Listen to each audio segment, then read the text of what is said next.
是谁来晚餐？每集带你拜访一个家庭，并邀请他们的梦幻嘉宾上门共进晚餐。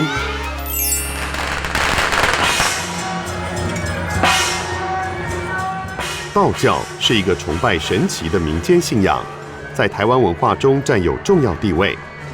而在道教仪式里，乩童是神明跟人或是鬼与人之间的媒介。神明会附身在乩童身上，帮人收经治病，解决疑难杂症，称为办圣事。因此，这些乩童则被称为神明代言人。究竟替神服务的感受如何？在生活中又会造成哪些影响呢？蔡桂英62岁，嘉义三贤宫第一代妈祖乩身，目前呈现半退休状态。在一票孙子的熏陶下，最近疯狂迷上手游。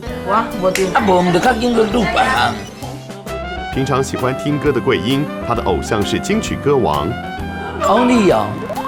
蔡家宗40岁，桂英的女婿，也是乩身接班人，正职是个砂石车司机。我上面刚刚感觉3天了。家宗想邀请的来宾都是长腿美女。那个谢金燕，因为她跳舞很漂亮。第二个就是那个白嘉琪。家宗的贤内助朱玉慧36岁，饭店柜台人员，外表看起来不好惹的玉慧，骂起老公也很直接。我搞那个名称是输入来电名称是超级巴。我都人家都鸡巴的，我人家都机车，我搞机车，我嘛控人家机车的。跟老公家宗喜好不同，玉慧欣赏充满正能量的女神林依晨。大女儿蔡艺轩16岁，高一新鲜人，贴心懂事的她是家中的掌上明珠。到我毕业那段时间，都是阿斌找我上课。不善表达的艺轩很崇拜讲话呛辣的艺人袁丽婷。儿子蔡胜杰15岁，个性直白，在家负责洗碗、晒衣、顾小孩，在家中的地位跟姐姐艺轩有很大的落差。这就是我的命。热爱打篮球的胜杰，想要邀请的却是棒球选手林哲轩、高国辉。小女儿蔡依晨2岁，有食物就可以安抚，是个标准的小吃货。家中还有另一名成员是桂英收留的建明，绰号鹅阿明，从小寄住在玉慧家。虽然跟玉慧一家没有血缘关系，但却早已经是这个家里的一份子。我早上有时候都会提早起床，然后就是有时间就是建明爱看综艺节目舒压，最欣赏无厘头又搞笑的艺人。吴宗宪。在揭晓今天的座上宾之前，我们先来认识这一家人的故事吧。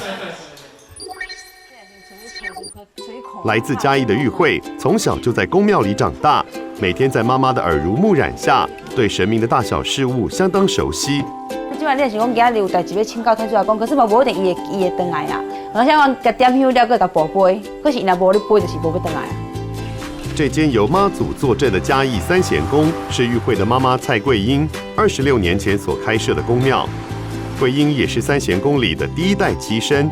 伊经中哦，迄老乩手已经往生了，往生全部拢照乩手咧办代志。圣母就是要去处神乩，经过12天才处掉我。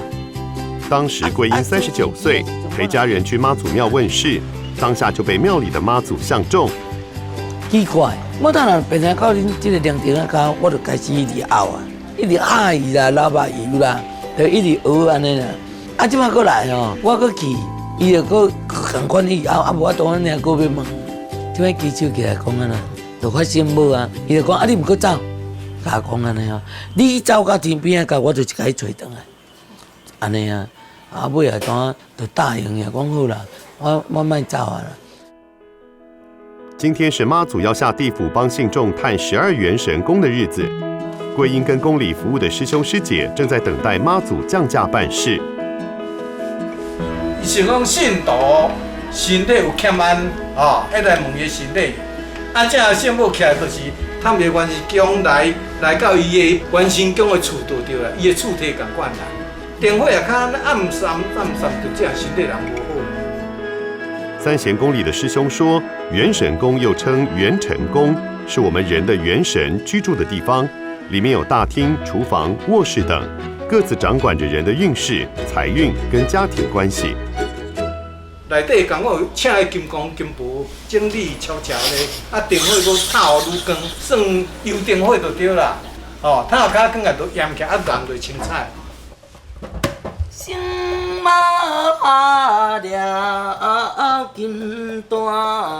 因为人一出生在阎罗王的生死簿上就有记载，因此要关元神宫就必须下地府。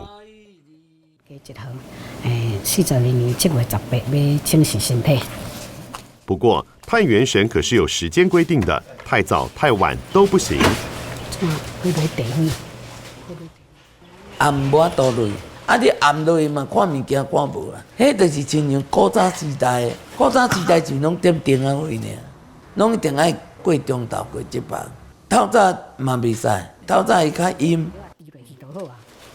我是惊讲戏部，毋知袂使，我就感觉讲有当时有一段时间哦。你凉袂使食，凉莫食戏部无问题啊。凉莫食，你如果若是讲你个真水。咱食白粉水，嘿啦，白粉水食惯是就好啊啦。桂英23岁结婚，婚后生了2女1男，但是丈夫脾气不好，酗酒后常会打小孩出气。桂英受不了孩子受苦，39岁决定离婚。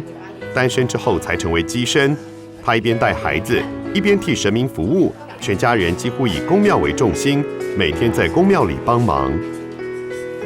当初那少年。咧办哦，到有啥物用啊？带遮济啊无啦。一日办几啊摊呢？透早要4、5点要起来带嫁囝过汉，人咧收嫁囝，迄嫁囝收几啊百个，袂晓讲啊。哦，即摆中昼要搁去探完神咧地府，暗时啊就啥，人来请媳妇转去因兜，要去办因兜的代志。安尼呢？或许是因为桂英曾经遇人不淑，让她对女儿的交友要求也特别严格。我妈妈从那个以前读书一直不准我学白高，我说我都嘛无，从来都唔捌。公庙时常参与进香活动，需要人力帮忙。觉得好玩的家宗，在朋友的介绍下，成了3贤宫里的扛轿班，因而认识了玉慧。其实我们2个是从来不想，我可能想到说会在一起的人啊。因为从来对他就没有什么感觉，我们就是朋友安尼尔。迄是阮大姐一个新妇哦，连家中做小弟，爱去啊头介绍，我拢唔知。是到他退伍之后，然后那个时候刚好我高中毕业，然后我有在上班，我们在一起碰到都几条筋，然后有跟我一杯高流，就这样子开始了。家宗的成长背景与玉慧有很大的落差。国高中时，父母亲相继生病过世，没有人管教的那段日子，家宗游戏人间，玩很大。未结婚之前，拢是反正就是拢一时咧困啊，暗时咧上班，就拢 KTV 啊、酒店，好莫讲啊，拢是迄个日子哦，过足久的啦，拢规定加规定安尼啊，足舞弄的啊。你说吃喝嫖赌，几乎他都会就对了啦。我不是啦，我不是迄种人，我干嘛？我算起来，我算是就单纯欸。然后他的生活方式跟我的生活方式是不同款的啦。家宗见多识广，把妹技术一流，生活单纯的玉慧很容易就被骗上手，2个人才交往3个月就结婚了。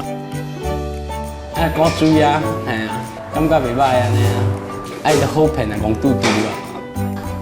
伊讲我是第一个足久好困着，了解吗？伊讲无可能，伊讲，我讲哈，安尼就足久的啊。我其实才不到2个礼拜就过，我通常第一天就困啊。伊讲知影，你有知影？他的伊就是足好的一种人。我蔡依轩是91月8号，对不对？我蔡正杰是91 12月8号，同一年，所以我就是叫骗你，因为我真正啥物拢唔捌，然后伊甲我讲。会，你放心，这个袂有心，我真讲真的。然后伊讲有奇怪，我就这样有个好叫白，这个有心。怕女儿逸轩以后吃亏，也怕儿子圣杰像爸爸以前那样无法无天，因此玉慧对儿子跟女儿的教育方式有很大的落差。我我跟我蔡医生讲说，你可以教，你只要跟我讲的，我不会阻止你不要教。可是至少你有跟我讲我怎样，我会怎么跟你灌输。而且我是阿嬷教我讲，拢袂使教，所以我全部拢是讲的。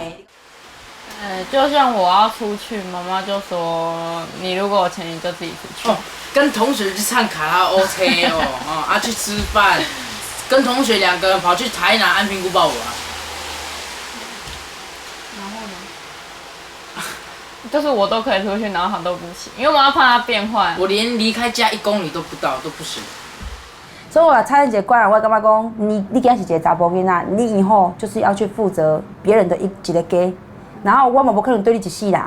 可是你即马无这个责任，无这个认知的时阵，像你爸爸，我得爱耍，然后你结一个婚了，结一个家庭了，像我跟你爸爸呢，10几当前拢是，我感觉拢是黑白过啊。2条来说就是很茫然的过，然后你的下一代你刚生出来了，你怎么去负责任？所以我就让我关注给他们。玉慧跟家宗生活背景的落差，会让他们的生活有哪些地方需要磨合呢？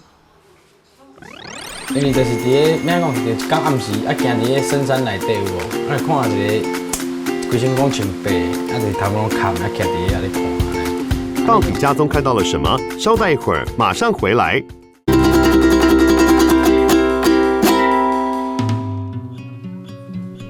今天谁来晚餐拜访的是家里开公庙的桂英一家人。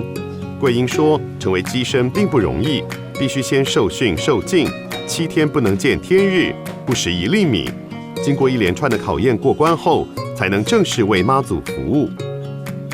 我少年的时阵哦，反正嘛是讲拢伫外口社会咧走跳的啦，食薰饮酒啦，即讲迄落歹听的啦，迄人爱笑的啦。接触着圣母的时阵，自然逐项拢戒掉拢无。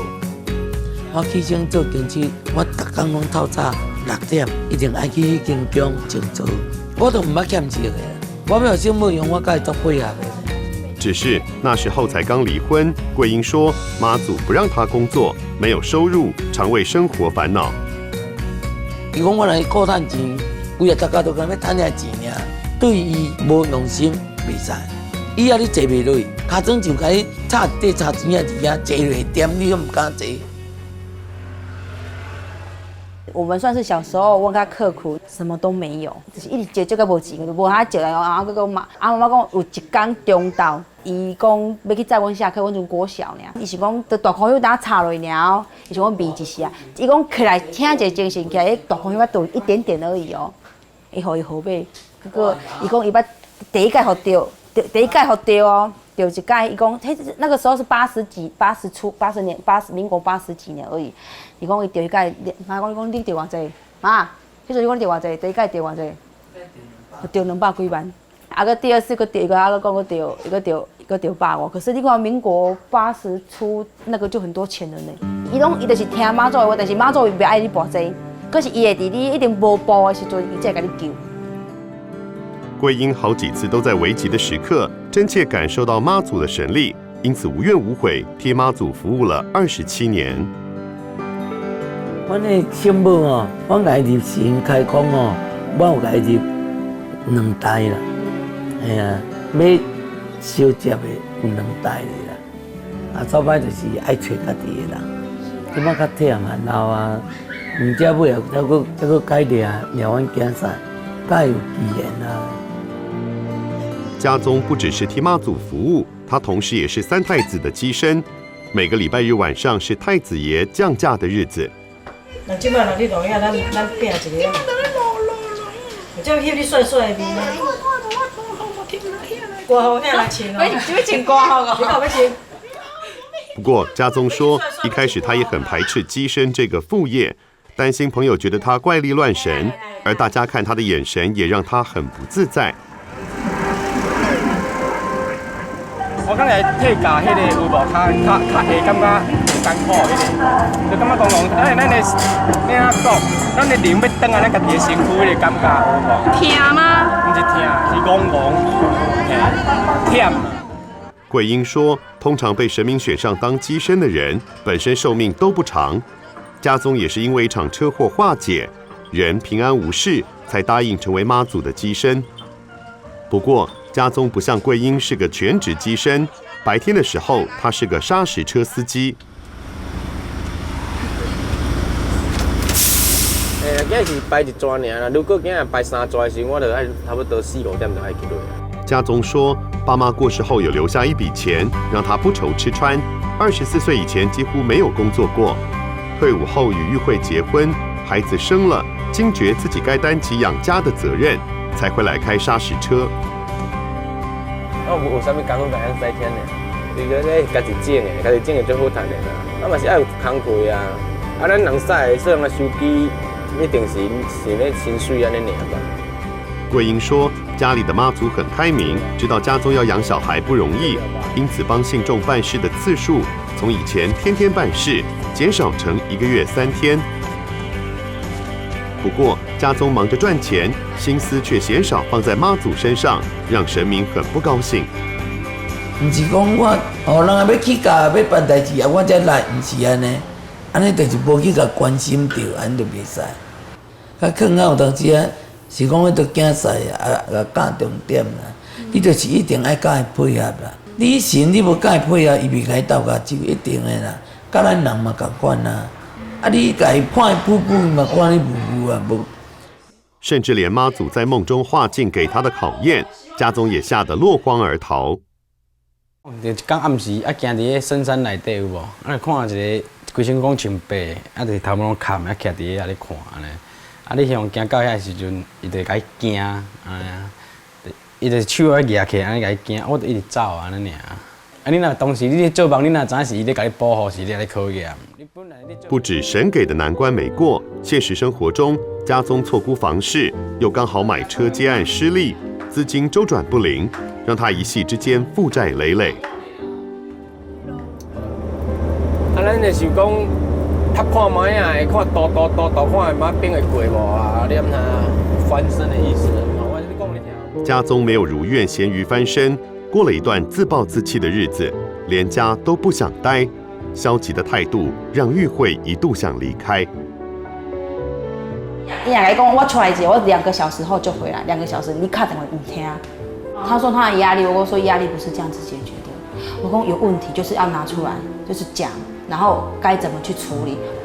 我不会因为说你有钱没钱的概率往给还是怎样，可是我最不喜欢的就是你和我感觉讲对你就灰心个心。我觉得你个不要想，你永远拢想袂开，然后你个不爱。正面的时候，我感觉我唔知对你要冲啥好。婚后就没出去工作过的玉慧，不愿意向命运妥协，她找了一份饭店柜台的工作贴补家用。早上来就是要先核对今天的那个，像我今天就是这是我们今天要住的单。我当初是来这边是先做那个兼差的3个小时的洗碗的，对，然后因为那个时候后来就是陆客有减少。那有影响啊，就是所以你每天洗碗的那个量就没有那么多。啊，你好，退房吗？那您的房卡。2度就业让玉慧走出去，也因此遇见了生命中很重要的好姐妹雪莉，整个人生观有很大的改变。我人生大改观就是从她开始。其实我身边的女生的朋友哈，她的老公或者男朋友，他们都会觉得说，哇，这个女人很精，就是该不会把我女人带坏？真的很奇怪，我跟你讲，他没有给我带坏啊。就连一向觉得玉慧很好控制的家宗，也开始觉得玉慧变了。其实我觉得他最大改变是他，其实我们人，我就跟他讲一个重点，对不对？我说，其实人就是一个单独的个体，其实你自己都没有好起来的时候，你没办法让你身边的人好。我觉得偶尔他要去玩，如果只要他有跟你讲或者就没关系，就同样听你的，对，同样相对说他尊重你，是我们朋友一起出门，不要说每次都不信任还是怎么样。然后我有听他的，他跟他出去，我没来唱。不想被房贷压得喘不过气来，玉慧跟家宗商量，决定把房子卖掉，重新开始。3贤公也被迫迁到租屋处。因为妈祖有讲神明伫倒，妈妈就伫倒安尼啊，所以妈妈就要跟神明啊，因为那边就没有了，所以就要过来这边的啊，就一起全部都过来这样子。走，过来走。要上班也要兼顾家里，让玉慧分身乏术，因此她决定把才2岁的依晨送去念书。目前幼幼班不用注册，他只要月费就好，月费5500。我把我妈妈心态没办法帮我搞。老师说差不多不到1个礼拜他就适应了。但是玉慧跟家宗的工作都是排班制的，假日时照顾依晨的工作就自然落在圣杰头上。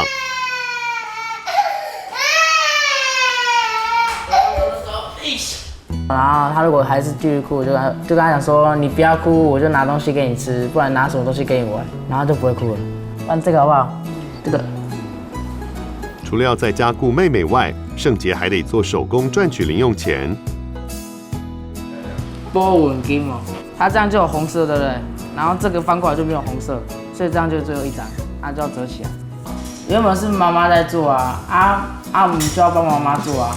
妈妈就有工作啊，妈妈就说我放假因无代志，伫厝就摕这灯来帮做赚钱啊，赚我自己要出去玩的钱啊。像毕业旅行，这样0.2一箱80个等于80块。台湾有句俗谚说，农历3月封妈祖，农历3月23日是妈祖节。全台湾各地的妈祖庙都会选在妈祖圣诞前后举办进香活动，每年都会吸引数十万的信众参与盛会。没有啊，就妈祖看日子。我们无决定，到一天就是伊家己决定的。一大早，在宫庙前面已经聚集了许多信众与前来帮忙的师兄师姐。今天是三贤宫的大日子，桂英一家全员出动。玉慧说，进香是为了让各地分灵回祖庙换新兵新将，顺便让折损的兵马回去休养。我就是5零到5零，然后就是要把这个旧的兵，就是去年那等来兵，然后现在把他们就是全部个做伙，然后等于咱好叫个订领新的兵等来，所以就是爱定爱先伫遮先起工，然后那个兵拢点好，佮带等于行，交互更好用。一般来说，机身因为办事形态的不同，分为文机、武机跟灵机。通灵少女就属灵机，而文机是比较柔性的将架，办事时会吟唱诗歌。武机则是传统的机身，起机时会操五宝，需要闭关修炼跟进口。家宗属于后者。3个孩子跟玉慧一样，从小在宫庙长大。对于进香的仪式与流程相当习以为常，只是在生活中难免会遇到无法认同这类传统文化的人，让孩子很受伤。同学都知道我家有这个神明哦，就在我学校乱说，在班上老师在上课说，哦，老师那个蔡正姐伊用咧讲当机耶，然后这个来开玩笑，也没送啊。上次有一个同学来我家玩。结果他没有跟他妈妈讲说他要出来，然后他妈妈就很生气，来到这边抓他，因为他脚踏车停在我家门口，然后他开门出去的时候就看到我家有这么多神明，然后他晚上回家他妈妈就不知道哪根筋接不对，就打给我们老师，说什么我同学的朋友家有那么多神明，然后我们老师就讲说对啊，那不要让自己的孩子去接近那些家里面有神明的同学，因为他说那个会有很多什么。奇怪的人来走进走出，我就觉得我们老师怪怪的。家里有神明又没有什么东西，那只是一个信仰而已。他这样等于是宗教歧视。就是人家认为说，应该你是那种宫庙的囡仔，查囝，你应该几乎有些有的无你应该拢会，可是我是完全不会，我也不想碰，而且我也没兴趣。然后我不认为说宫庙的囡仔会变派。大人上班，小孩上课。白天几乎没人在家，晚餐时间是全家人唯一可以联络感情的时刻。今天煮会很快啊，因为没什么物件啊，很甜嘛，然后腊肉、叉倒瓜、3个青菜这样子啊。只有别一个，我爱吃肠啊。我差不多结婚之后4、5年啦，我比较开始学煮。那个伊一直跟我讲，伊的早车的朋友拢甲讲，哈，你等于恁兜恁某拢无煮饭，是创啥货安尼啦？然后伊讲，那我等下阮兜好，阮某拢煮烧烧伫等我，然后我可袂看这去，我煮互你看。未雨绸缪的玉慧担心逸轩以后也会遇到同样的问题，因此从国1开始就训练逸轩到厨房帮忙。以前够简单的，然后其他我来处理。安怎好啊？啊袂咧啦，迄啊袂咧啦，迄个啊袂啦，你是咧尻川就好啊。你干嘛跟我讲好，搁争取你用用咩？可是我感觉现在学会做药，你才不会用蝌蚪。对我有人感觉讲你卖学就免做，可是我感觉大行拢爱学较好吧。终于搞定晚餐，一群人窝在客厅吃饭。吃下去不然不给你钱的。跟其他在客厅吃饭的家庭一样，与会一家吃饭也要配电视才能胃口大开。从连续剧到讨论来宾名单，看样子大家对于想邀请的人选已经很有想法了。那个谢金燕，因为她跳舞很漂亮。第二个就是那个白嘉琪，那个演戏很有味道。我想要邀请林依晨，他给你的感觉就是他有一个能量，他会给你很正面、很积极的感觉。王力哦，就听到唱歌真好听。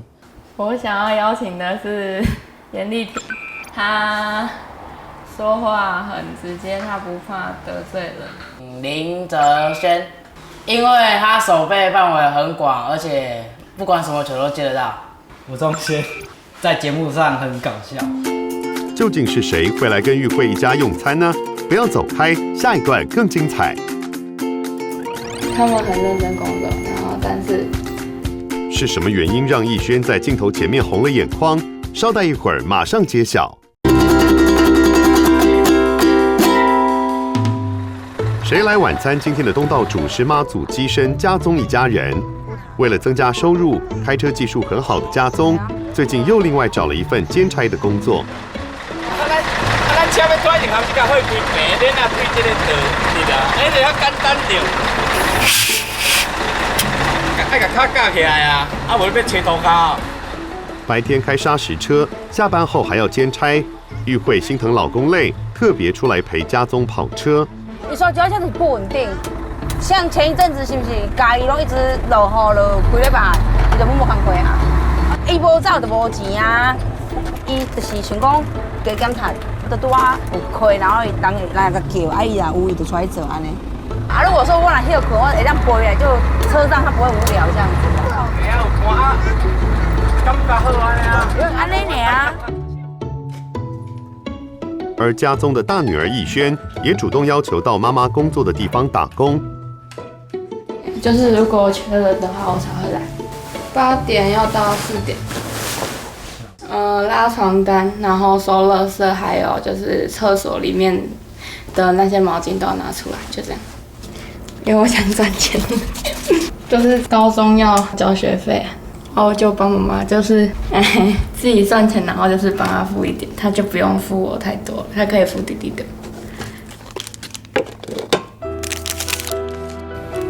他们很认真工作，然后但是有时候就是很常就是说，就是人家要钱，然后没办法给人家。妈祖对玉慧一家来说是一种信仰，所以即使很困苦，玉慧跟家宗却说从没想过要求妈祖帮忙。我们的事情是我们自己的事情，然后一知影他知道我们苦在哪里，但是咱的命就是我们的命运就是一定要有经过，就是这段最痛苦的时阵，我们才会有另外一个领悟。所以他只是会在即时那个时间帮助你。虽然说问题是没有解决，可是他让你当下这个问题先解决。可是你接下来你也是要自己去走那每一步。意思就是要安怎讲？因为我以我的感觉就是拢会一直甲袂互你的机身做好过安尼，伊拢伊甲你考，伊是要安怎讲？伊要互你一个有一个修行的。你有苦过，你才会去懂得别人的那种苦，那种苦，安尼。啊，虽然说这个苦，人会感觉为什么爱听互恁生恁的经济才无，还是那个，我感觉迄是阮的命。今天是来宾到访的日子，家宗一早就出门上班，玉慧则是趁着孩子们都还在睡觉时，把握时间外出采买。不过她的表情看起来很彷徨。我来今日徛到想我后白洗衣洗，我唔知你洗衫。你我看迄只蛇路徛几啊座，我唔知我咧洗衫。我妈讲，你是要做啥？我话知。你是要凊彩做，我知，啊你做啥我唔知。贵客上门，玉慧不想煮一般的家常菜，因此前一天还特别向姐妹淘雪莉讨教四川口味的新菜色。很简单的小抄，他就大概写这样子，可是你们在不冲啥回啊？我土豆丝是炒花椒就好了吗？所以我是辣椒先下去吗？调味料就盐跟味素而已嘛。因为我如果酒没有煮，我大概会忘记，然后我跟问一下，然后大概知影。头家，恁敢有鱼露？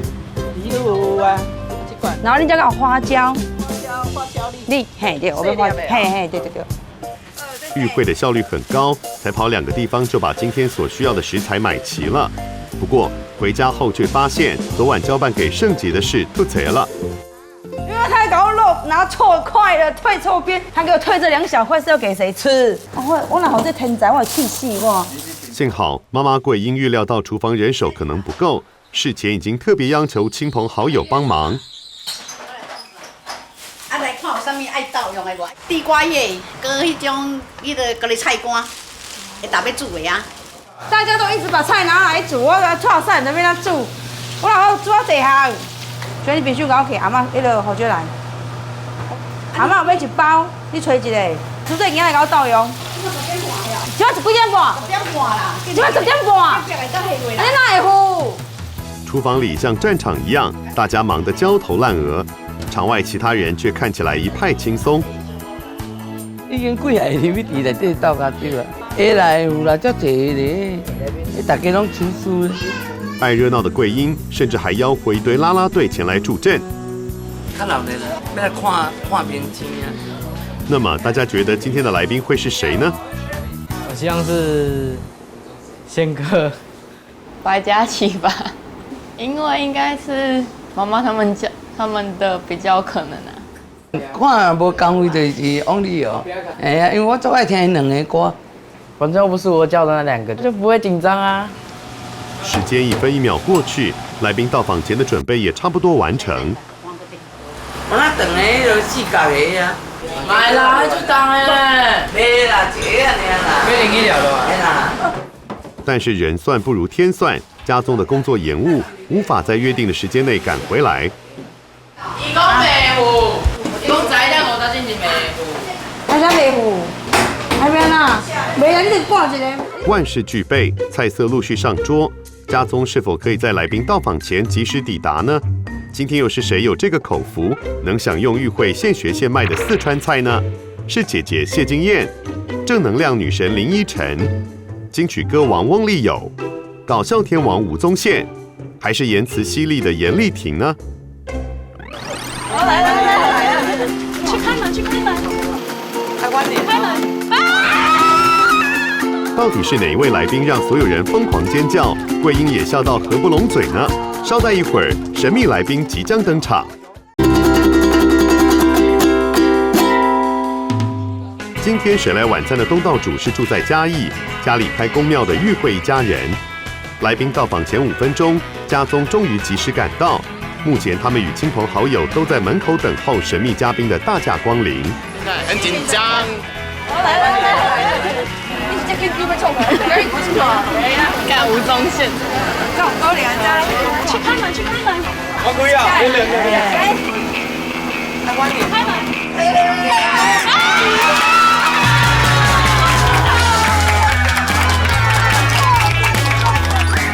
答案揭晓，今天的来宾是9月即将在小巨蛋开演唱会的金曲歌王翁立友。当年因为参加友台歌唱比赛踏入演艺圈。翁立友出道20年，唱过不少脍炙人口的经典歌曲，浑厚的嗓音总能唱出台湾底层小人物的心声。代表作品《坚持》更是每年尾牙夯曲。虽然说日子过得比较苦一点，但是呢，大家安尼吼，真共心，人讲家和万事兴呐，所以我决定要来甲因鼓励一下。翁立友知道家中全家人都喜欢听歌，玉慧的妈妈桂英更是他的忠实粉丝，因此才刚入座就马上拿出最近才刚发行的新专辑 CD 作为伴手礼。我签银色的啦，银色的，互你安尼一路赢。来，桂英姐啊，来这送你。啊，好，谢谢。上新的卫政部警政署的警察机关，我做你的靠山。啊，我以为做你靠山。我是今仔日做你靠山，这两个做你机器人的靠山。因为你进前吼，对无，甲因请用大汉，你是做伊的靠山。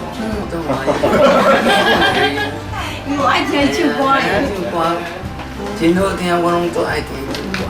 最近忙着筹备演唱会，翁立友几乎没有时间好好吃饭，因此看了满桌料理，忍不住食指大动。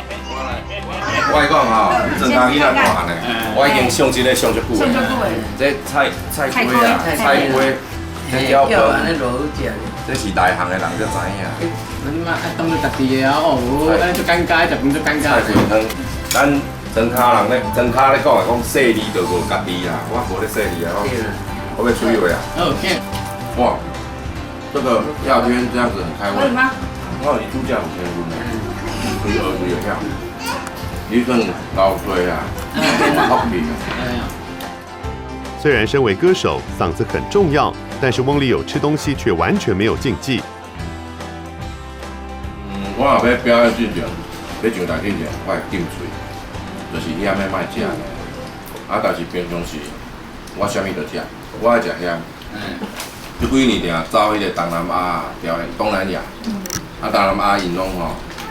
一年四季拢热天啊，伊若食咸才会开鼻嘛。所以我就嘛是平常时，踮咧台湾吼，爱食咸，本来家己食咸。啊，就有人讲你若去常常要上台去摸着香团缩起来，无迄个抵抗力。唱歌是天生自然就会的吗？人是天才啦，我地才。我是地才，我毋是天才。啊，你本身就迄个歌本身就好啊，你学。无啦，因为我是安尼吼，迄个。甲一寡行业拢共款，人咧讲行行出状元，有当时咱是讲，对哦，有当时反正咧卖凉水的嘛，卖到安尼无，哇，赚足侪钱的，因拢靠家己咧体悟。我18、9岁才发现会晓唱歌嘛，啊，阮兜就去买一座卡拉 OK 啊，我为着要突破这个唱歌的这个瓶颈啊，我迄年代迄个卡拉 OK 就是拢去买办唱带，啊，甲撸入去。啊，就电视就开始放，开始有音乐出来。我为着要甲一条歌练好，我唱8点钟。一条歌唱8点钟。而且我拢一直唱一条，明仔载嘛搁唱一条。我就一直练一条，练一首台语歌，叫做《见面三分钟》。练到阮老母煮规桌顶菜，我拢无食，因为我咧突破迄个瓶颈的过程当中，哇，那互我呢，即个长音嘛，然后我转过，啊，搁即个轨道啦，我安尼唱出来啊咯。你有够欢喜的，欢喜到吼，拢废寝忘食，拢袂记咧食饭。啊，阮母啊拢笑我笑。19岁时，翁立友决心踏入演艺圈，不只认真练唱，爸爸还特别带他去拜师学艺。我规工啊，比迄种嘛，他妈唱歌就不好，彰化也没有那个电视台，也没有录音室，也没有唱片公司，无机会。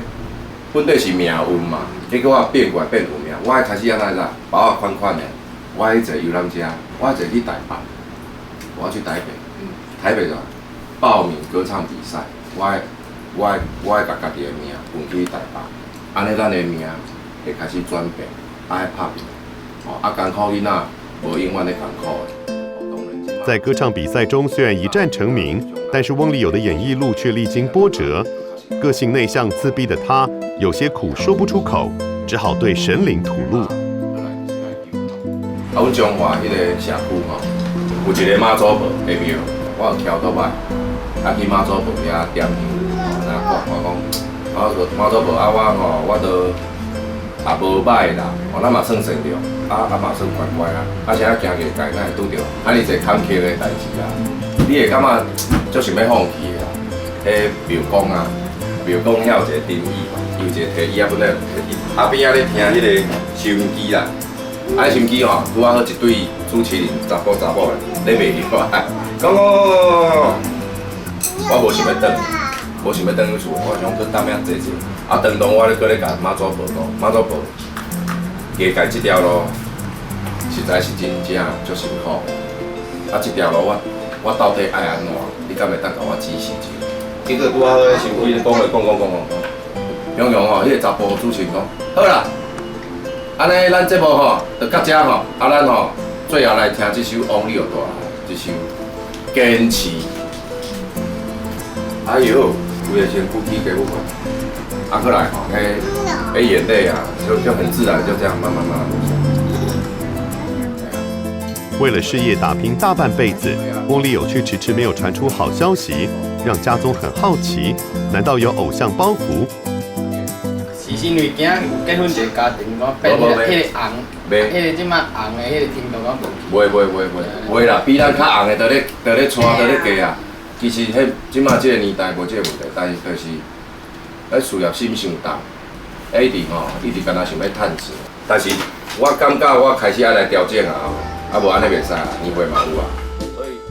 看到年纪比自己轻的家宗已经儿女成群，甚至还帮忙家里分摊经济，让翁立友很是羡慕。我迄阵偌天真的，我想生7辈啊无，一个学一项家己有，叫那等到咱安尼吼，年老的时阵，咱拢坐伫咧椅仔啊，7、8个囡仔，然后一人后拉小提琴，讲苦的，这个是说大气的哦，对不对？偌好的，对吧？这是即马足侪人足欣赏的恁啦，这拢慈善的，这拢慈善。是无毋对啦？有诶，现在有啥物通欣赏？这囡仔乖，你看因即马在咧负担甲分担即个厝内底的经济。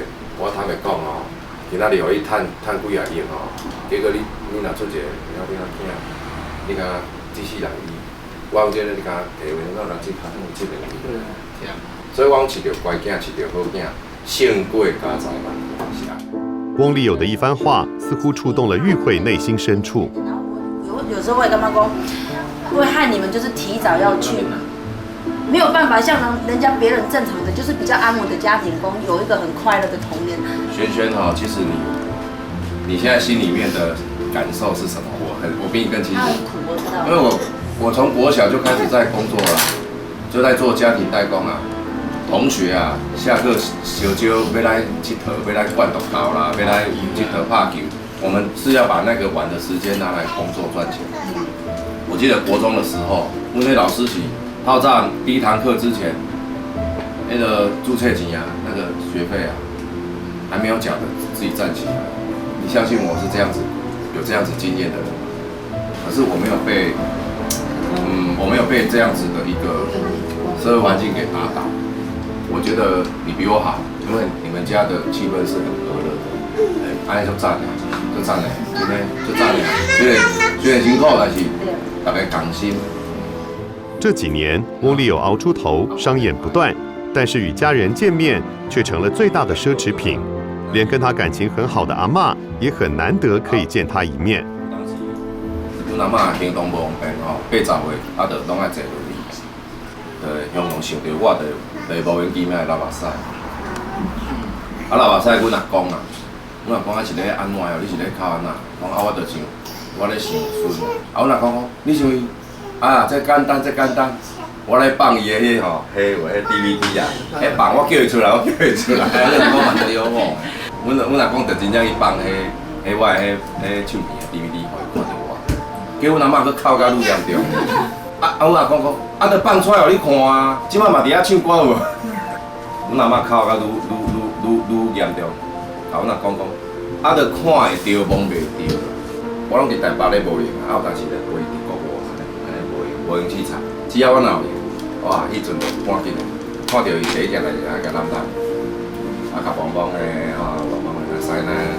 我觉得要珍惜现在他还在的时候这段时间。对啦，你看去年阿嬷就等于做生啦，所以我若89岁，我若听到迄个阿嬷的话，小王旗啊，迄条阿嬷，我拢无法度回头听到尾，我无法度唱啊。变若唱迄条歌，我感觉迄条歌就是我就代表我对阿嬷的一份思念还有情。因为体会到爱要及时说出口，翁立友希望家宗一家可以透过这次机会表达对彼此的感谢。我跟我的妈妈常说，我很有幸，就是很有那个幸运可以当你的女儿，然后只是可能最近让你为了我们的事情就是一直很超凡，我根本就拍谁。我很幸运，我有你的妈妈，我真的很感谢他。妈，谢谢你。妈妈，爸爸妈妈，谢谢你们，为了我们。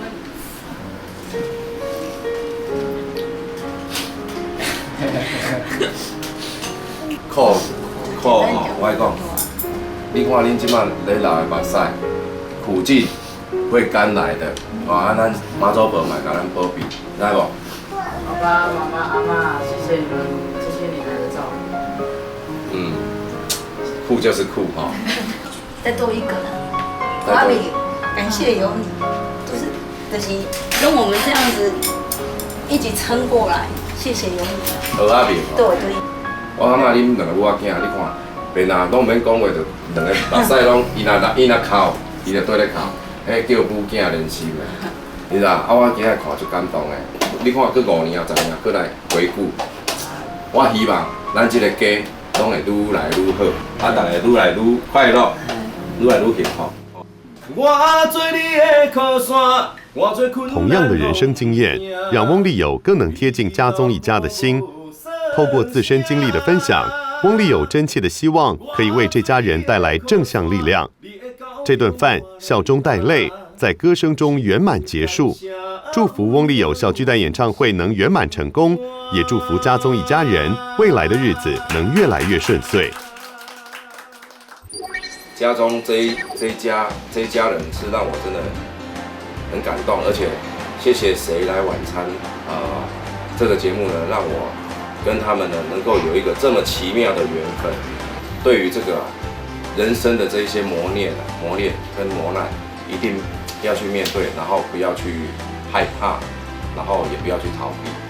对这个囡仔安尼讲遐有激动的话啦，互因一个象征较前进的，甲因鼓励安尼，我更加愈欢喜，真感谢你。有一寡激励迄个人心的话吼，甲咱鼓励吼，我感觉吼，即摆有一个正面积极迄个冲力吼，迄个冲劲吼，可能在过几年后一定会更好。就他的2个字坚持。我觉得不管再苦啦，反正你就坚持啊，你就把你的目标先定下来，然后就一步走。这请南讲的天没有绝人的路啦。很平易近人，对，然后刚刚他讲话也感觉很好相处。不管我们人生的道路多么的苦，我们还是要努力上进的过好每1分钟每1秒钟。